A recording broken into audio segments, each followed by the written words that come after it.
আজকে একাদশী আর ভগবানের ভোগ দেওয়া হয়ে গেছে, এবার আরতি করব।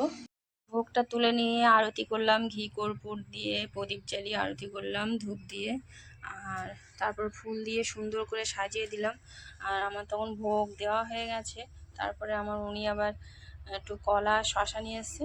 এই কলা নাকি মানে কোনো ভোগে দেয় না, তা আমি গোটাই দিয়ে রেখেছি, মানে প্রসাদ পাবো বলে আর কি। তা এই যে তুলে নিলাম।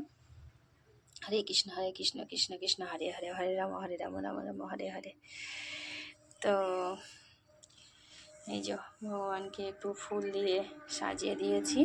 আর আজকে একাদশী, তো কে কে একাদশী করে সেটা বলবে। আর এই দামোদর মাস, এই যে কার্তিক মাসে দামোদর মাস, আগের মাসে ধরো এবছর তো পূর্ণিমা থেকে পূর্ণিমা মানে লক্ষ্মী পুজোর পূর্ণিমা থেকে রাস পূর্ণিমা পর্যন্ত করেছি।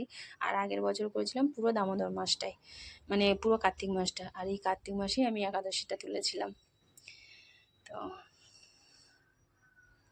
রাধে রাধে।